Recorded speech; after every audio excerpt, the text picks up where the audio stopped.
Assalamu alaikum students, this is Dr. Fahad Amjad and welcome to another lecture on production and operations management. The course code is MGT362.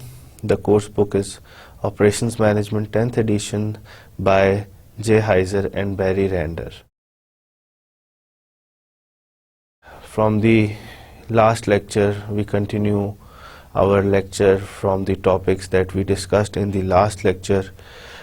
We were discussing process strategies and we were on chapter 7 of the book, which is Process Strategy and Sustainability.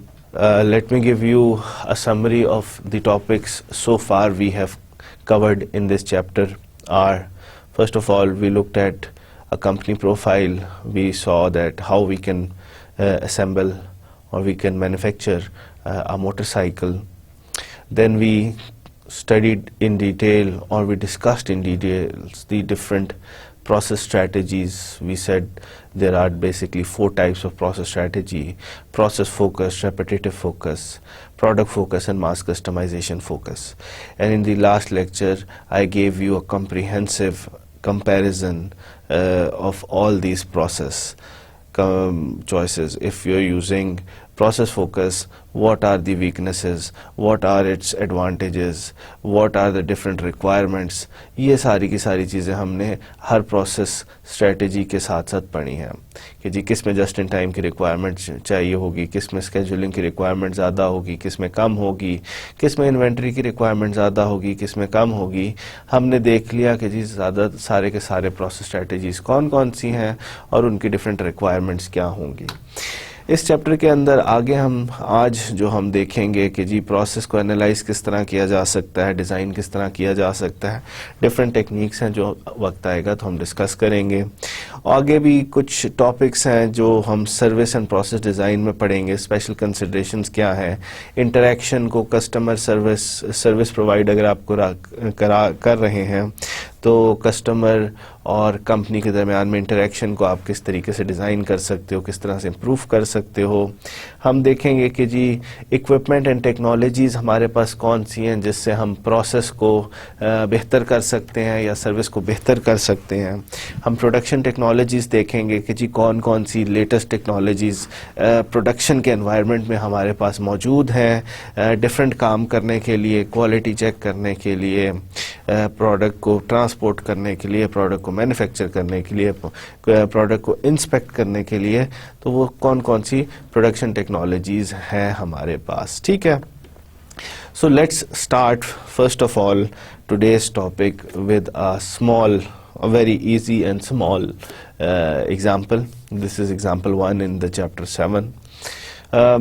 अभी तक हमने पढ़ लिया कि जी process focus strategies जो होती हैं उनकी फिक्स्ड कॉस्ट होती हैं, उनकी वेरिएबल कॉस्ट होती हैं.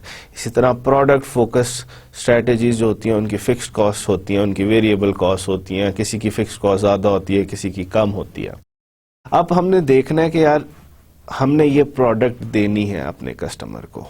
हमने एक प्रोडक्ट कस्टमर तक पहुंचाने का इरादा कर लिया. हमने एक बिज़नेस लगाना है जिससे कोई प्रोडक्ट प्रोड्यूस होगी, या हमने एक ऐसा बिज़नेस लगाना है जिसके अंदर हमने कोई कस्टमर को सर्विस देनी है.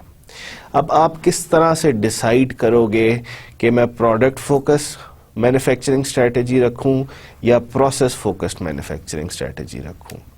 तो इसके अंदर जो पहला डिसीजन पॉइंट होता है कि जी हर चीज़ का एक कॉस्ट होती है और हर इक्विपमेंट की एक फिक्स्ड कॉस्ट होती है और हर इक्विपमेंट की एक वेरिएबल कॉस्ट होती है. फिक्स्ड कॉस्ट ये होती है कि उसको ख़रीद के आप लगाएंगे तो आपको कितने पैसे लगेंगे. वेरिएबल कॉस्ट ये होती है कि अगर उस इक्विपमेंट से आप एक प्रोडक्ट बनाते हैं तो आपको कितने पैसों में वो पड़ेगी. ठीक है. हर इक्विपमेंट की, हर सिस्टम की, हर सर्विस प्रोवाइडिंग सिस्टम की एक फिक्स्ड कॉस्ट होती है, एक वेरिएबल कॉस्ट है. अब यहाँ आप स्लाइड में देख रहे हो कि जी हमारे पास 3 सॉफ्टवेयर्स हैं. हमने डिसाइड करना है कि हम किस तरीके से कौन सा सॉफ्टवेयर हमारे लिए हमारी रिक्वायरमेंट्स के मुताबिक सबसे बेहतर है. आपके पास 3 ऑप्शंस हैं. एक सॉफ्टवेयर उसकी फिक्स्ड कॉस्ट या जो टोटल फिक्स्ड कॉस्ट है सॉफ्टवेयर ए की वो $200,000 है डॉलर्स.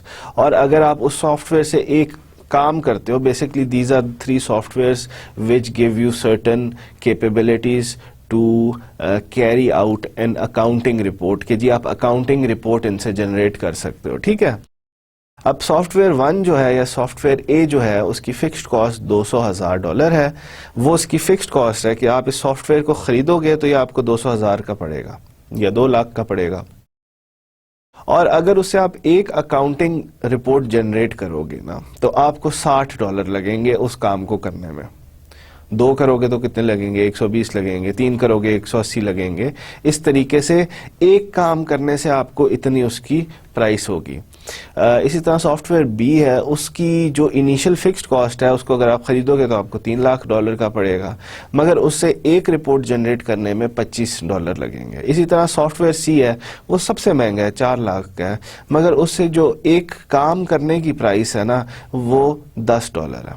अब इसी तरह इक्विपमेंट्स के अंदर भी आ सकती है कि जी एक इक्विपमेंट है, उसकी इनिशियल कॉस्ट या फिक्स्ड कॉस्ट तो कम है, मगर उससे कुछ आउटपुट निकालने के लिए, लेट्स से कि जी आपने एक फ्रायर लेना है अपने किचन के लिए। एक फ्रायर होगा कि जी उसकी फिक्स्ड कॉस्ट तो इतनी ज़्यादा नहीं है, मगर उसके अंदर फ्राई एक टन या 1 किलो चिप्स बनाने के लिए एक ख़ास कॉस्ट पड़ेगी। अगर उसकी कैपेसिटी कम है तो ये कॉस्ट ज़्यादा होगी, अगर उसकी कैपेसिटी ज़्यादा है तो 1 किलो चिप्स बनाना उसमें आसानी से बन जाएंगे और कॉस्ट एफिशिएंटली बनेंगे। तो यही बात होती है, हर इक्विपमेंट, हर प्रोसेस के अंदर आपके पास कोई ना कोई फिक्स्ड कॉस्ट होती है, कोई ना कोई वेरिएबल कॉस्ट होती है। तो हमारे पास अब हमने डिसाइड करना है कि हम किस तरीके से इनमें से कौन सा हम जो है ना सॉफ्टवेयर खरीदें। तो इसका सबसे पहले इसके 2 तरीके हैं। एक तरीका है कि जी आप इसको सॉल्व करने बैठें कि जी अभी मैं आपको बताता हूं किस तरह सॉल्व करेंगे। दूसरा इसका तरीका है कि इसको क्रॉस ओवर चार्ट्स, इसको आप ग्राफिकली सॉल्व करें, जिनको हम क्रॉसओवर चार्ट्स कहते हैं, या तो हम इनको हाथ से सॉल्व करें थ्रू इक्वेशंस। अब लेट्स से कि जी हम हाथ से सॉल्व करने बैठते हैं तो किस तरह सॉल्व होगा। आपके पास जी सॉफ्टवेयर हैं 3। मैं कहता हूं कि जी 200,000 प्लस 60 V1। V1 मैं कह देता हूं वो वॉल्यूम ऑफ रिपोर्ट्स है जो मैंने जनरेट करना है, ठीक है। लेट्स से कि जी मैंने महीने में 30 जनरेट करनी है, तो लेट्स से कि जी जो V1 है it is the number of operations that I want to carry out in a time period, ठीक है। अब इसका हमने ब्रेक इवन इसका हमने वो पॉइंट निकालना है कि जो ये 2 सॉफ्टवेयर हैं ये किस वॉल्यूम पे जाके इक्वल हो जाते हैं। तो हम इक्वल का साइन लगाते हैं। अब देखें ये 300 का है तो हम 300,000 प्लस 25, पहली का 60 था ना, तो हमने कहा कि जी 200 फिक्स्ड कॉस्ट प्लस इसकी वेरिएबल कॉस्ट, कि जितना काम हम उससे करेंगे वो हम V1 से रिप्रेजेंट कर देते हैं, और जो पर यूनिट ऑपरेशन की जो कॉस्ट है वो 60 है, वो इक्वल हम कर देते हैं 300,000 प्लस क्या होगा 25 इंटू V1। अब ये V1 वो पॉइंट है, ये आपको वो पॉइंट देगा जब इन दोनों सॉफ्टवेयर्स की जो कॉस्ट है ना आपको जो पड़ेगी वो इक्वल हो जाएगी, वो नंबर ऑफ रिपोर्ट्स दे देगा जो हम जनरेट करें, तो ये दोनों हमें एक जितने पड़ेंगे। तो जब हम इसको सॉल्व करते हैं तो इट विल बी 35 V1, ठीक है, विल बी इक्वल टू 100,000।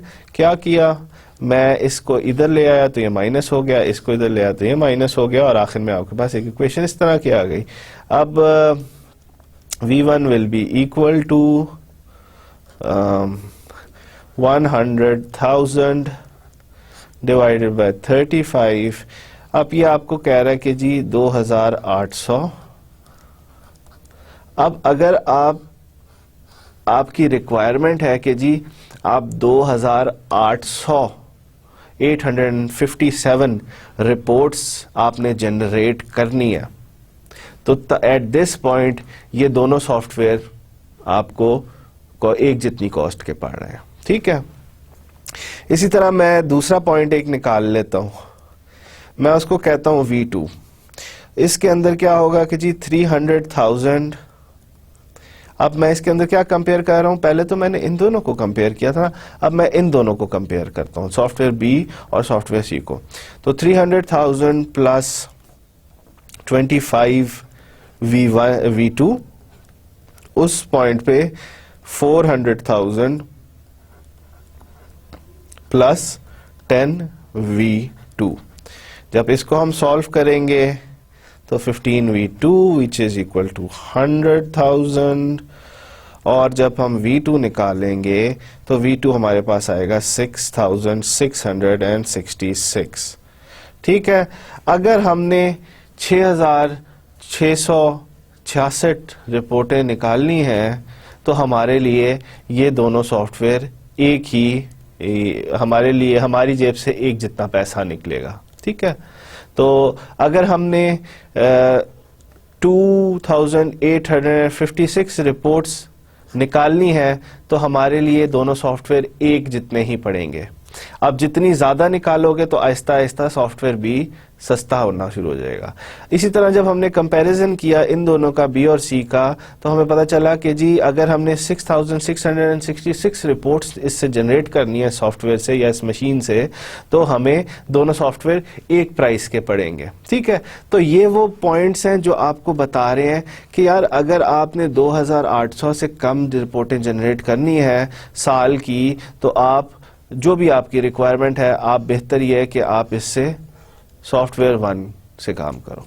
अगर आपने सॉफ्टवेयर से इतना काम लेना है कि जी लेट्स से कि ये सॉफ्टवेयर 1 साल के लिए आपने ख़रीदना है, ठीक है, 1 साल बाद आपने फिर इसको रिन्यू कराना है, इसकी सब्सक्रिप्शन या इसका लाइसेंस। अब आपका साल में इतना काम है कि जी आप 2,857 रिपोर्ट्स या इससे ज़्यादा करते हो, तो फिर बेहतर है कि जी आप सॉफ्टवेयर बी ख़रीदें। अगर इससे कम करते हैं तो बेहतर है कि जी आप सॉफ्टवेयर ए ख़रीदें। इसी तरह अगर आपका काम ऐसा है कि उससे आपने 6,666 से ज़्यादा रिपोर्टें जनरेट करनी है, तो सॉफ्टवेयर सी आपके पास सबसे ज़्यादा कॉस्ट इफेक्टिव है। अगर इससे कम करनी है तो सॉफ्टवेयर बी ज़्यादा इफेक्टिव है। यही सब कुछ हम क्रॉस ओवर चार्ट्स के अंदर ग्राफिकली रिप्रेजेंट कर सकते हैं। आपके पास क्या है, आपके पास 3 सॉफ्टवेयर्स हैं, उनकी फिक्स्ड कॉस्ट है, उनकी वेरिएबल कॉस्ट है। फिक्स्ड कॉस्ट आप यहां से देखें, यहां एक्स एक्सिस पे हम वॉल्यूम रिप्रेजेंट कर रहे हैं, वाई एक्सिस पे हम डॉलर अमाउंट रिप्रेजेंट कर रहे हैं। आपने देखा था ना पहले हर किसी की एक ऑपरेशन करने के $25 लग रहे थे, एक सॉफ्टवेयर के अंदर एक ऑपरेशन करने के लिए $10 लग रहे थे। एक और सॉफ्टवेयर था जिसके अंदर एक ऑपरेशन करने के लिए $60 पड़ रहे थे। तो जिसके अंदर $60 पड़ रहे थे उसका सबसे तेज होगा, यानी कि उसका जो ग्रेडियंट है वो सबसे स्टीप होगा। फिर जिसके अंदर 25 पड़ रहे हैं उसका ग्रेडियंट देखें, या जो उसकी जो जितनी तेजी से वो ऊपर जा रही है लाइन, वो जरा कम है पहले वाले से। फिर जिसमें सबसे कम लग रहे हैं उसकी लाइन आहिस्ता आहिस्ता ऊपर जा रही है। उसकी फिक्स्ड कॉस्ट सबसे ज्यादा है, यानी कि यहाँ अगर ये 0 है तो ये 4 लाख शो कर रही है। मगर जैसे जैसे आप उससे काम लेते हो तो आहिस्ता आहिस्ता आपकी जेब से जो पैसा निकल रहा है वो आहिस्ता आहिस्ता बढ़ता है। इसकी फिक्स्ड कॉस्ट दरमियान थी, कितनी थी, I think it was 3 lakh थी, 300,000। तो वो इसकी इनिशियल प्राइस इधर से हम शो कर रहे हैं, और आहिस्ता आहिस्ता आपका पर ऑपरेशन पे $25 निकल रहा है, इस पे पर ऑपरेशन पे $10 निकल रहा है। इसकी फिक्स्ड कॉस्ट का सबसे कम थी, और ये कितनी थी, ऑलमोस्ट 2 लाख थी, मगर इसकी जो पर यूनिट कॉस्ट पड़ रही है ना वो सबसे ज्यादा है, विच इज अबाउट $60। तो आप इन तीनों को जब एक चार्ट पे, जिसको क्रॉस ओवर चार्ट कहते हैं, उस पे जब आप करोगे कि जी पहला वाला ऑप्शन, उसकी लाइन आपने इस तरीके से पर यूनिट वॉल्यूम के साथ ग्रेड, इधर आपके पास वॉल्यूम है ना, आपने 0 report, 1 report, 2 report, 3 report, 4, 5, 6, 7, 8 up till 1000 तक उसको प्लॉट कर लिया। इसी तरह आपके पास दूसरा सॉफ्टवेयर, उसका इनिशियल पॉइंट ये था, पहले का ये था, दूसरे का ये था, तीसरे का ये था, और फिर उनके ग्रेडियंट्स आप। अब इधर तक, इस पॉइंट तक ना, ये वाला सॉफ्टवेयर सबसे कॉस्ट इफेक्टिव है। ठीक है, यानी कि अगर आपने वॉल्यूम 1 तक रहना है ना, या V1 तक रहना है, तो this gives you the minimum amount के जी ठीक है, अगर आपका काम इतना है कि आपने 2850 से कम रिपोर्टें बनानी है, तो सबसे कॉस्ट इफेक्टिव सॉफ्टवेयर आपके लिए सॉफ्टवेयर 1 है या प्रोसेस 1 है। अब आपने इससे ज़्यादा काम करना है, तो उसके लिए जो सेकंड मोस्ट इफेक्टिव है ना, वो आपके पास ये वाला केस है कि जी अगर आपका काम इतना है कि जी 2800 से ज़्यादा और 6600 से कम है, तो सबसे अच्छा कॉस्ट इफेक्टिव ऑप्शन जो है ना, वो आपके पास सॉफ्टवेयर बी है, क्योंकि वो आपको मिनिमम कॉस्ट में काम करके दे रहा है। अब इससे ज़्यादा आपने काम करना है कि जी 6666 रिपोर्ट से ज़्यादा आपने इस पर सॉफ्टवेयर से काम लेना है, तो सबसे कॉस्ट इफेक्टिव ऑप्शन जो है वो आपका ये वाला है, ठीक है। अब ये आगे सबसे कम कॉस्ट, इसकी सबसे कम ही कॉस्ट होगी, तो ये सारे का सारा रीजन जो है ना आपको बता रहा है कि जी सबसे कम कॉस्ट आपकी इसमें पड़ेगी, वरना अगर आप ये यूज़ करोगे तो उसकी कॉस्ट और आगे जाएगी, ये यूज़ करोगे तो इसकी कॉस्ट और इस तरह से जाएगी, तो आपको ज़्यादा पैसे खर्च करने पड़ेंगे। तो इस तरीके से हम इक्विपमेंट्स को कंपेयर कर सकते हैं, सॉफ्टवेयर्स को कंपेयर कर सकते हैं, सर्विसेज को कंपेयर कर सकते हैं। They all depend on the volume. उनके साल का फिक्स्ड कॉस्ट कितनी है, उस मशीन को साल में फिक्स्ड कॉस्ट कितनी चाहिए, उसकी मेंटेनेंस कॉस्ट कितनी है, वो सारी की सारी फिक्स्ड कॉस्ट में आ जाएगी, और उससे आपने साल में काम कितना लेना है। अगर उससे ज़्यादा आपने साल में काम लेना है, तो आप उसके हिसाब से डिसीजन लोगे कि जी फिक्स्ड कॉस्ट इसकी इतनी है, वेरिएबल कॉस्ट इतनी है, तो कितना वॉल्यूम का मुझे चाहिए कि जी मैं सॉफ्टवेयर खरीदूं या मैं कोई मशीन खरीदूं। इस तरीके से हम डिसीजन ले सकते हैं बिटवीन डिफरेंट ऑल्टरनेटिव्स कि जी ये वाला ऑल्टरनेटिव यूज करें, वो वाला ऑल्टरनेटिव यूज करें, ठीक है। आगे चलते हैं कि जी प्रोसेस डिज़ाइन एंड एनालिसिस क्या होता है। अब हम देखते हैं कि जी किस तरीके से हम डिफरेंट प्रोसेसेस को, हम प्रोसेस स्ट्रेटेजी पढ़ रहे हैं, प्रोसेस चैप्टर 7 एंड 7S के अंदर हमने we will concentrate all about processes. Process की स्ट्रेटेजी पढ़ी, प्रोसेस के अंदर सिलेक्शन किस तरह कर सकते हैं वो पढ़ लिया अभी पिछली स्लाइड के अंदर क्रॉसओवर चार्ट से। अब हम देखते हैं कि जी प्रोसेस को हम एनालाइज किस तरह से कर सकते हैं, प्रोसेस का डिज़ाइन कैसे कर सकते हैं। Is the process designed to achieve a competitive advantage? Process design करते वक्त आपने देखना होता है कि जी आपका competitive advantage क्या है। आपकी कंपनी डिफरेंशिएशन पे अपना competitive advantage गेन कर रही है, लो कॉस्ट में कर रही है, या रिस्पॉन्स में कर रही है। ये वो कॉन्सेप्ट्स हैं जो हमने चैप्टर 2 के अंदर पढ़े थे। Does the process eliminate steps that do not add value? हमने प्रोसेस डिज़ाइन करते वक्त ये देखना होता है कि जो आप प्रोसेस डिज़ाइन कर रहे हो उसके अंदर जो एक्टिविटीज़ हो रही हैं वो वैल्यू एडिशन कर रही हैं या उनके अंदर वैल्यू एडिशन नहीं हो रही, क्योंकि हमारी कोशिश ये होनी चाहिए कि ऐसा प्रोसेस डिज़ाइन करें जिसके अंदर हर एक्टिविटी उस प्रोसेस के अंदर वैल्यू ऐड करे। हम देखेंगे कि जी वैल्यू एडिशन कौन सी क्या चीज़ होती है और नॉन वैल्यू एडिंग एक्टिविटीज़ कौन सी होती हैं।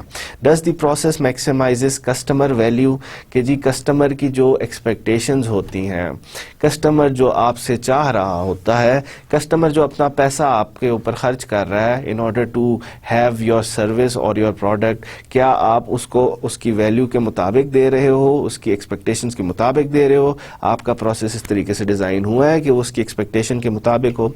Will the process win orders, आपने जो प्रोसेस डिज़ाइन किया उससे आप ऑर्डर्स विन कर सकते हो कि नहीं कर सकते। अब देखते हैं हमारे पास पहली जो दो टेक्निक्स हैं, पहली फ्लो चार्ट है और दूसरी टाइम फंक्शन मैपिंग है। फ्लो चार्ट क्या करता है, shows the movement of material. Time function mapping क्या करता है, shows the flow and time frame of the movement of different materials. अब ये देखें जी टाइम फंक्शन मैप है आपके पास, सिंपल सा।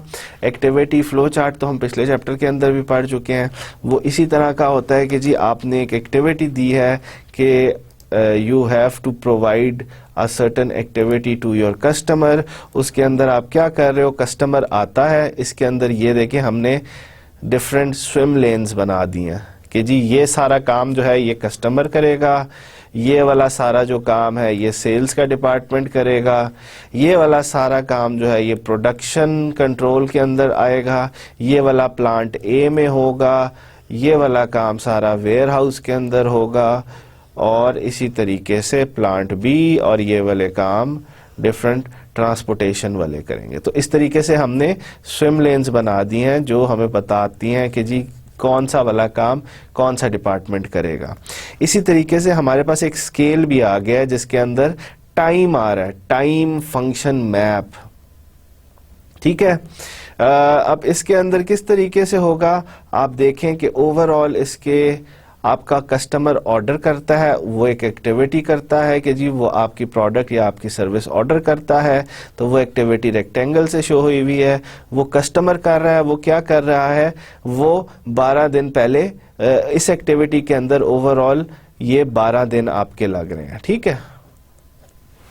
ऑर्डर को प्रोडक्ट को ऑर्डर करना और ऑर्डर को प्रोसेस करना। प्रोसेस कौन कर रहा है, वो सेल्स डिपार्टमेंट कर रहा है।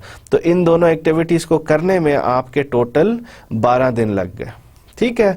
उसके बाद क्या किया आपने, एक ऑलमोस्ट 13 दिन कुछ काम नहीं किया, ऑर्डर प्रोसेस हो गया, आपको पता चल गया कि आपने काम करना है, कोई चीज़ बनानी है, कोई सर्विस बनानी है, आपने ऑर्डर लेके यू आर वेटिंग, आपने 13 दिन इसमें गुजार दिया। फिर आपने उस ऑर्डर को प्रोसेस किया, आपने उसका कोई ऑपरेशन उस पर किया, उस पर कोई एक्टिविटी की, पेंटिंग की एक्टिविटी, और उसका क्या एक दिन, इस एक्टिविटी को करने में एक दिन लग गया। अब आपने जाहिर बात है उस पर वर्क इनपुट किया ना, ये आपने वैल्यू एडिशन किया ना, इसके अंदर वैल्यू एडिशन किया कि जी आपने उस पर किसी चीज़ पे पेंट किया। अब आपकी प्रोडक्ट की जो इन्वेंट्री है वो वर्क इन प्रोग्रेस है, या work in its not a raw material, it's work in progress. फिर आपने अब यहाँ उसको पेंट करके वेट किया, उस एक्टिविटी में आपके पास 4 दिन गुजर गए। अभी भी ये वर्क इन प्रोग्रेस ही है या वर्क इन प्रोसेस है, अभी आपने इधर कोई वैल्यू एडिशन नहीं की, नो वैल्यू एडिशन। आपने इधर क्या किया, वेट किया सिर्फ। इसी तरीके से आपने इसको मूव किया, मूव करके आपने इसको, ये सारा मूविंग की एक्टिविटी आपकी एक दिन में खत्म हुई।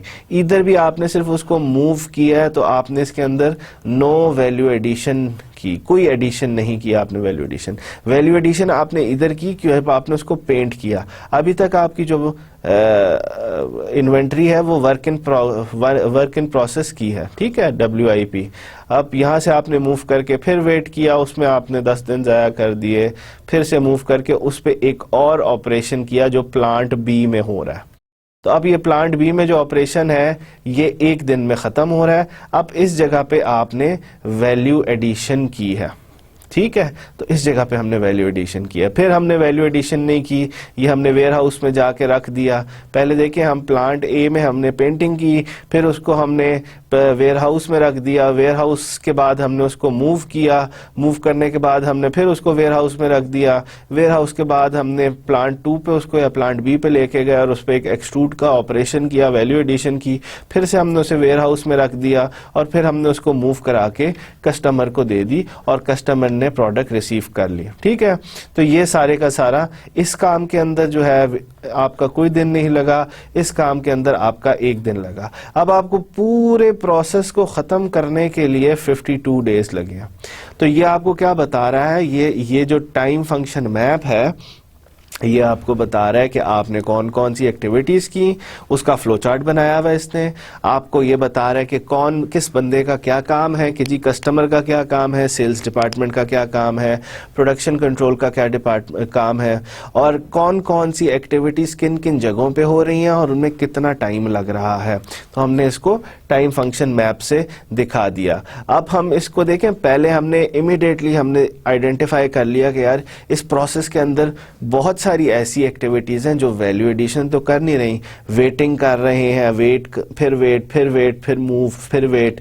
तो किस तरीके से हम उसको बेहतर कर सकते हैं, हमें फौरन पता चल गया कि यार वेटिंग कम करें और मैक्सिमाइज करें अपनी वैल्यू एडिशन एक्टिविटी। तो अब आपने प्रोसेस के अंदर जो वेट टाइम है उसको कम किया और आपने अपने प्रोसेस का सिग्निफिकेंटली टाइम कम कर दिया। इस तरीके से हमें पता चल जाता है कि जब हम टाइम फंक्शन मैप बनाते हैं तो हमें पता चल जाता है कि जी हमारे प्रोसेस के अंदर कहाँ कहाँ कमियां हैं, कहाँ कहाँ कुछ कमज़ोरियां हैं। तो उनको हम फ़ौरन रीएवैल्यूएट करके या फौरी तौर पे बेहतर करके अपने प्रोसेस को रीडिज़ाइन कर सकते हैं, ठीक है। तो अब देखें हमने वही काम कर रहे हैं मगर अब आपका प्रोसेस 6 दिन में हो रहा है। पहले 52 डेज में हो रहा था। क्या हमने आइडेंटिफाई किया, यार ये ऑर्डर प्रोसेसिंग और ऑर्डर टेकिंग का प्रोसेस है, ये बहुत टाइम ले रहा है। इसके बाद आपने वेट का बहुत इसके अंदर एक्टिविटीज़ हैं, पहले आप 4-5 दफ़ा इसको वेट करा रहे हो प्रोडक्ट को, वो वेटिंग के प्रोसेस को कम करें, जस्ट इन टाइम इम्प्लीमेंट करें, ताकि ये जो सारी वेटिंग मूविंग हो रही है इस सेक्शन के अंदर आप डायरेक्ट इधर से इधर भेजो। जैसे ही आपको एक्सट्रूडर पे प्रोडक्ट की रिक्वायरमेंट है वो जस्ट इन टाइम पहुंचेंगे जी, उसी टाइम पहुंचे, फौरन हो और फिर जाके वो इन्वेंट्री में as a finished good store हो।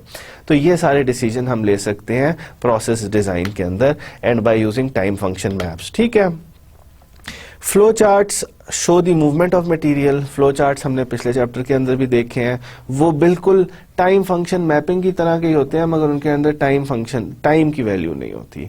वो उसी तरीके से आपको शो कर रहे होते हैं कि किस एक्टिविटी के अंदर के बाद किस एक्टिविटी के बाद कौन सी एक्टिविटी होनी है, मटेरियल कैसे फ्लो होगा, इन्वेंट्री में जाएगा या स्टॉक होगा। तो overall flow charts they show you the movement of materials. Time function mapping shows flows and time frame. Value stream mapping जो है वो आपको शो करती है flow and time and value added beyond the immediate organisation. ये हम देखते हैं अभी क्या है वैल्यू स्ट्रीम के अंदर। क्या बात है कि ये आपकी कंपनी के अंदर नहीं, आपकी कंपनी से बाउंड्री से बाहर भी जाके जाती है, कि आपके कस्टमर और आपके सप्लायर को भी अपने अंदर इनकम्पस करती है। तो आपको पूरी सप्लाई चेन का आइडिया हो रहा है कि जी मेरा कस्टमर क्या कर रहा है, मेरा सप्लायर क्या कर रहा है। प्रोसेस चार्ट्स आपको बताते हैं कि जी कौन कौन सी एक्टिविटीज़ हैं जो इम्पोर्टेंट हैं, और सर्विस ब्लू प्रिंटिंग जो होती है उसका फोकस होता है कि जो कस्टमर का और आपका जो इंटरेक्शन है वो किस तरीके से बेहतर किया जा सकता है, और उसमें कहाँ कहाँ कमियां हैं, कहाँ कहाँ कमज़ोरियां हैं जिसको हम बेहतर कर सकते हैं। अब आप इसके अंदर देखें, आपके पास वैल्यू मैपिंग के अंदर, वैल्यू स्ट्रीम मैपिंग के अंदर मैंने कहा था ना कि आपका कस्टमर और आपका सप्लायर दोनों इंटीग्रेट हुए होते हैं। ये तो आपकी एक्टिविटी सारी की सारी जो है ये तो हमें पता चल रही है कि जी हमने एक काम करना है जिस पे 45 सेकंड्स लगेंगे, फिर हमारी वर्क इन प्रोसेस हो जाएगी, इन्वेंट्री इतनी चाहिए हमें, वो 3 दिन तक पड़ी रहेगी, फिर दूसरा काम करेंगे, एक काम करने के लिए हमें 40 सेकंड्स लगेंगे एक्टिविटी बी करने के लिए, फिर तीसरा काम है उसके लिए 15 सेकंड्स चाहिए, चौथा जो है उसके लिए 20 सेकंड्स चाहिए, पांचवें के लिए भी 20 सेकंड्स चाहिए। सारी वैल्यू एडेड टाइम कितना है, टोटल 140 सेकंड्स हमने वैल्यू एडिशन की है, और नॉन वैल्यू एडेड टाइम क्या, ऑलमोस्ट 26 डेज जो है वो हमने इसके अंदर ज़ाया की हैं नॉन वैल्यू एडेड एक्टिविटीज़ के अंदर। ठीक है, तो ओवरऑल आई वुड सजेस्ट कि जी आप जाके अपनी फिगर 7.6 में देखें, जो वैल्यू स्ट्रीम मैपिंग जो है वो it goes beyond your self, यानी कि जो आपकी कंपनी है ना वो कंपनी सिर्फ इधर तक है, मगर आपके आपका कस्टमर, आपका सप्लायर, इन दोनों को भी ये इंटीग्रेट करती है और आपको बताती है कि जी हमारी वीकली ऑर्डर किस तरीके से मैनेज करने हैं, डिमांड किस तरह से आएगी, उसका प्रोडक्शन किस तरीके से हम सुपरवाइज करेंगे। तो ये सारी इंफॉर्मेशन आपको दे रही है। आपको इंफॉर्मेशन दे रही है कि हर वीक आपको 2500 रॉ मटेरियल आएगा, 2500 यूनिट्स का, और आपने हर रोज शिपमेंट देनी है 500 की।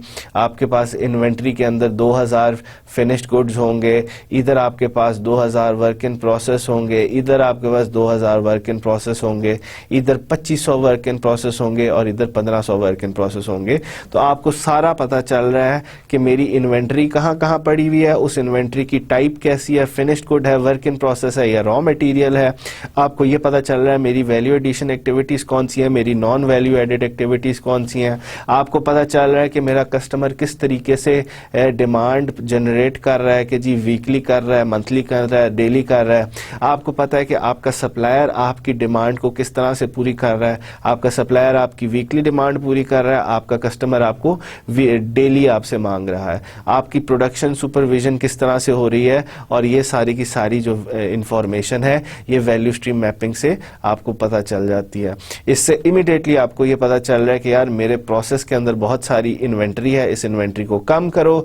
मेरा जो सप्लायर है वो मुझे वीकली क्यों दे रहा है, क्योंकि मेरा कस्टमर मुझसे डेली मांग रहा है, तो मैं भी अपने सप्लायर से डेली मांगता हूं, ताकि मेरी जो इन्वेंट्रीज है रॉ मटेरियल की या वर्क इन प्रोसेस की वो भी कम हो, तो जितनी डेली रिक्वायरमेंट होगी उसके हिसाब से मैं डेली सप्लाईज लूँगा अपने सप्लायर से। तो इस तरीके से आपको आइडिया हो जाता है यार कहाँ मेरी कमज़ोरियाँ हैं, उसको हम बेहतर कर सकें। तीसरी चीज़ है जिसको कहते हैं प्रोसेस चार्ट। प्रोसेस चार्ट जो है it's a very simple technique which will identify the weaknesses in your process. किस तरीके से, अब सिंपल एक हैमबर्गर, एक जो होता है ना, आप KFC में जाते हो तो बर्गर खरीदते हो, उस बर्गर की असेंबली का कि जी बर्गर किस तरह से बनाया जाता है, उस प्रोसेस को किस तरीके से हम रिप्रेजेंट कर सकते हैं थ्रू प्रोसेस चार्ट। आप सिंपल से 3-4 सिंबल्स ले लें। इसके अंदर सर्कल जो है इट शोज कि जी आपने उस पर कोई काम किया, कोई वैल्यू एडिशन की उसके ऊपर, ठीक है, कोई ऑपरेशन उस पर किया। एरो जो है वो शो कर रहा है कि आपने उस चीज़ को ट्रांसपोर्ट किया। स्क्वायर शो कर रहा है कि आपने उस चीज़ को इंस्पेक्ट किया। डी शो कर रहा है आप उस पर कोई डिले आई। और ये जो ट्रायंगल है, ट्रायंगल हमेशा लिटरेचर के अंदर स्टोरेज को कहते हैं या इन्वेंट्री को कहते हैं, ठीक है। पहला काम क्या हुआ, प्रोसेस की डिस्क्रिप्शन है मीट पैटी इन स्टोरेज। अभी स्टोरेज के अंदर मीट पैटी पड़ी है, तो ये क्या काम हो रहा है, ये स्टोरेज का काम हो रहा है ना, तो हमने इसको ट्रायंगल से शो कर दिया या इधर लाइन लगा दी। इस पे टाइम कुछ आपके पास इंफॉर्मेशन नहीं है, जब तक पड़ा रहे। आपने असेंबली जो हैमबर्गर है ना उसकी असेंबली के प्रोसेस को मेजर करना है ना। अब आपने ट्रांसफर टू द बॉयलर, जो मीट पैटी इन स्टोरेज है ना उसको आपने बॉयलर पे ट्रांसफर करना है, तो क्या ट्रांसपोर्टेशन का काम किया ना, तो आपने यहाँ से एक लाइन लेके गए ट्रांसपोर्टेशन पे, ठीक है। इसमें टाइम कितना लगेगा, इस काम को करने में आपके पास 0.05 मिनट्स लगे हैं। और आपने स्टोरेज से बॉयलर तक कितना डिस्टेंस ट्रैवल किया, ऑलमोस्ट 1.5, कि जी इधर से उठा के उधर डाल दिया। ये आपने इसके अंदर इंफॉर्मेशन डाल दी अपने ओवरऑल प्रोसेस को देखने के लिए। फिर आपने उसको बॉयलर में बॉयल किया, तो ये क्या किया, आप उस पर वैल्यू एडिशन कर रहे हो। पहले वो कच्चा था, अब आप उसको पक्का बना रहे हो, तो आपने वैल्यू एडिशन की है इसके अंदर। तो आपने इस पे ऑपरेशन किया कि जी हम इसको बॉयल कर रहे हैं। इसको टाइम कितना लगेगा, 2.5 मिनट लगेंगे, मगर इसको कोई डिस्टेंस नहीं ट्रैवल करना पड़ा क्योंकि आपने पहले उसको बॉयलर में डाल दिया। फिर आपने जब बॉयल कर लिया तो उसकी विजुअल इंस्पेक्शन की। विजुअल इंस्पेक्शन आप देखें नीचे हमने शो किया हुआ है कि जी ये एक स्क्वायर से शो होगा, तो हमने लाइन स्क्वायर पे लिया, ठीक है। इसमें कितना टाइम लगा, इसमें भी 0.05 मिनट्स लगे। फिर उसके बाद आपने ट्रांसफर टू द रैक कर दिया। Transfer to the rack is a transportation process. इसमें कितना टाइम लगा, इसमें कितना डिस्टेंस आपने इसको ट्रेवल करा दिया। टेम्परेरी स्टोरेज, आपने उसको टेम्परेरी स्टोरेज में डाला, उसमें कितना टाइम लगा, ये स्टोरेज में इतने टाइम या इतनी देर में आपने ये स्टोरेज के अंदर इतनी देर पड़ा रहा। फिर इसके बाद ऑब्टेन बर्न्स लेटर्स एक्सेट्रा, वो आपने क्या किया, आपने इसके अंदर ट्रांसपोर्टेशन के आपने ये जाके ली है, आपने ये क्या किया, जाके ट्रांसपोर्टेशन फंक्शन किया। इसके अंदर कितना टाइम लगा, कितना डिस्टेंस आपको ट्रेवल करना पड़ा। फिर आपने असेंबल किया ऑर्डर को, तो ये आपने ऑपरेशन किया, इसमें कितना टाइम लगा, इतना टाइम लगा। फिर आपने इसको फिनिश रैक पे ट्रांसपोर्ट कर दिया, तो फिनिश रैक पे ट्रांसपोर्ट किया, इसमें इतना टाइम लगा और इतना आपने डिस्टेंस ट्रेवल किया, in feet, in metre, in kilometre, it doesn't really matter. ये तो सिर्फ हैमबर्गर का है, आप किसी गाड़ी को असेंबल करने का पूरा प्रोसेस बना सकते हो। इसी तरीके से आप सर्विस प्रोवाइड कर रहे हो बैंक के अंदर, उसको पूरा इस तरह का बना सकते हो कि जी कितना टाइम लगा, कितना डिस्टेंस ट्रैवल किया। उससे आपको पता चल गया कि जी जो मैंने ये काम किया उसमें मुझे टोटल डिस्टेंस 3.5 फुट ट्रैवल करना पड़ा है और मेरा सारा टोटल जो टाइम है ना वो 3 मिनट 3.15 मिनट्स मेरे लगे हैं।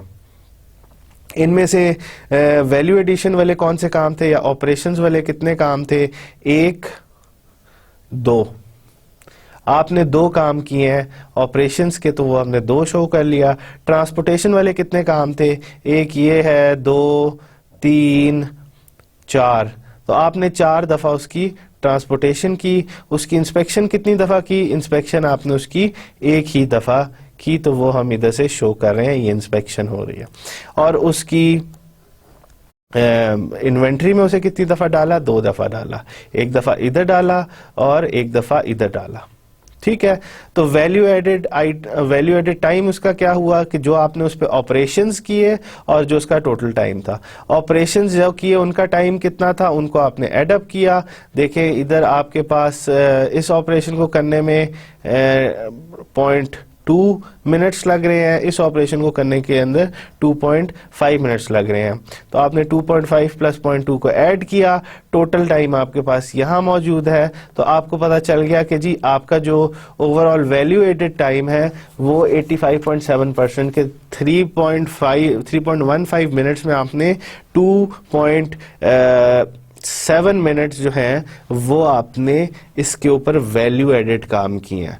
आपका हमेशा प्रोसेस को डिज़ाइन करने में कोशिश ये होनी चाहिए कि आप इसकी परसेंटेज ज़्यादा से ज़्यादा 85 से 90 लेके जाओ, 100 लेके जाओ। इसका मतलब क्या होगा कि जो आप उस पर काम कर रहे हो उसमें आप मैक्सिमम वैल्यू एडिशन कर रहे हो। उसको ना स्टोरेज में लेके जा रहे हो, ना उसको ट्रांसपोर्ट कर रहे हो, ना उसको इंस्पेक्ट कर रहे हो, आप ज़्यादा से ज़्यादा उसमें वैल्यू एडिशन के काम कर रहे हो। वैल्यू एडिशन के कौन से काम है? ये वाले काम है operations. Non value added activities क्या है? वो ये है कि जी आप उसको ट्रांसपोर्ट कर रहे हो, आप इसको इंस्पेक्ट कर रहे हो, इसके अंदर कोई डिले आ रही है या उसको इन्वेंट्री में डाल रहे हो, तो ये नॉन वैल्यू एडेड एक्टिविटीज है। इससे प्रोडक्ट की वैल्यू एडिशन नहीं हो रही। पहले वैल्यू एडिशन हमने की थी तो हमने उसको बॉयल किया था, कच्चे से पक्का किया था, तो आपने पहली वैल्यू एडिशन की। दूसरी वैल्यू एडिशन हमने क्या की? हमने गोश्त से बर्गर बनाया, तो उससे हमने उसके अंदर एडिशनल वैल्यू एडिशन की। तो उसके अंदर जो टाइम लगा, जो उसका overall requirements value added time जिस कैलकुलेट किया, वो सारे का सारा हमें पता चला कि ये जो ऑपरेशन है इट इज़ 85.7% एफिशिएंट, कि जी इसके अंदर इतना परसेंट काम जो है वो वैल्यू एडिशन का हो रहा है, बाकी जो रह गया वो नॉन वैल्यू एडेड एक्टिविटीज का काम हो रहा है। ठीक है, तो एक तरीका है ये प्रोसेस चार्ट से आप प्रोसेस को डिज़ाइन कर सकते हो, प्रोसेस को एवेल्युएट कर सकते हो। ज़रूरी नहीं है कि आप इसको हैंडबर्गर असेंबली के लिए लगाओ, आप इसको बैंक प्रोसेसेस के लिए लगा सकते हो। ठीक है, आप इसको टेलीकॉम प्रोसेसेस के लिए लगा सकते हो। इसी तरीके से आप इसको मैन्युफैक्चरिंग में लगा सकते हो। इसी तरीके से आप इसको हॉस्पिटल मैनेजमेंट के अंदर लगा सकते हो। इसी तरीके से आप इसके अंदर एजुकेशनल इंस्टीट्यूट्स मैनेजमेंट के अंदर प्रोसेस चार्ट्स लगा सकते हो। ज़रूरी नहीं है कि जी आप इसको सिर्फ एक ख़ास प्रोसेस के लिए यूज़ करो, ये सारी सेक्टर्स के अंदर डल सकता है, जिसके अंदर सबसे पहले काम होगा ऑपरेशन डिफ़ाइन करना, transportation, inspection, delay and storage की एक्टिविटीज़ को डिफ़ाइन करना, एक्टिविटीज़ की डिस्क्रिप्शन देना, आइडेंटिफाई करना वो इन 4 कैटेगरीज, इन 5 कैटेगरीज में कौन सी कैटेगरी है, उसमें टाइम कितना लग रहा है, उसमें डिस्टेंस कितना लग रहा है, और आप फ़ौरन उससे बता सकते हो कि जी ये प्रोसेस कितना एफिशिएंट है या इस प्रोसेस में कितनी वैल्यू एडिशन हो रही है। सर्विस ब्लूप्रिंटिंग क्या होती है? अभी तक हमने देख लिया प्रोसेस चार्ट क्या होता है, हमने टाइम फंक्शन मैपिंग देख ली, हमने वैल्यू स्ट्रीम मैपिंग देख ली, फ्लो चार्ट्स हम पहले भी पढ़ते हैं चैप्टर के अंदर, इसके अंदर भी आई वुड सजेस्ट कि आप जाओ थ्योरी के अंदर ज़रा सा देख लेना फिर से, मगर वही चीज़ें हैं जो हम पहले चैप्टर 6 के अंदर देखा है। उसमें हम क्वालिटी मैनेजमेंट के लिए यूज़ करते थे फ्लो चार्ट्स, इसके अंदर हम प्रोसेस डिज़ाइन एंड एवेल्युएशन के लिए कर रहे हैं। सर्विस ब्लूप्रिंटिंग का जो बेसिक फोकस होता है कि जी किस तरीके से आप कस्टमर का जो आपकी जो कंपनी है या जो आपकी सर्विस है या जो आपकी प्रोडक्ट है उसका और आपके कस्टमर का इंटरेक्शन किस तरीके से प्लेजेंट बनाए, किस तरीके से उसके अंदर कोई ना कोई फेलियर पॉइंट्स आइडेंटिफाई करें ताकि उसको बेहतर किया जा सके। सर्विस ब्लूप्रिंटिंग आपको बता देती है यहाँ फेलियर पॉइंट्स अकर हो सकते हैं, आपने इन पॉइंट्स पे ख्याल रखना है। ठीक है, focuses on the customer and provider information, defines 3 level of interaction, each level has different management issues, identifies potential failure points। अब आप इसके अंदर देखो तो इसके अंदर इसने डिफरेंट वो किए हुए हैं, इसके लेवल्स बनाए हुए हैं कि जी एक लेवल ये, दूसरा लेवल ये, तीसरा लेवल ये आपके पास इसके नीचे वाला। सर्विस ब्लूप्रिंट से क्या पता चल रहा है, ये कस्टमर लेवल है कि जी इस लेवल पे सारे जो काम हो रहे हैं वो कस्टमर के साथ हो रहे हैं या कस्टमर कर रहा है। ये आपका और आपके कस्टमर का इंटरएक्शन रीजन है कि जी आपकी कंपनी या आपकी सर्विस कस्टमर के साथ किस तरह इंटरैक्ट कर रही है। ये वो वाला लेवल है, ये वो वाला लेवल है जहां सिर्फ प्योरली आप काम कर रहे हो, आपकी कंपनी कर रही है, आपका कस्टमर इधर से इंटरैक्ट नहीं कर रहा आपके साथ। अब इसके अंदर बेसिक बात यह है कि जी किसी भी process, personal greeting, customer arrives for service, इसको इतना टाइम लगेगा, इस टाइम को ये टाइम ज़्यादा कम हो जाए तो ये आपका फेलियर है कि जी अगर ये 3 मिनट लगने चाहिए और ये 4 मिनट लग गए हैं तो ये आपका फेलियर है कि जी पहला फेलियर आइडेंटिफाई कर दिया सर्विस ब्लूप्रिंट ने।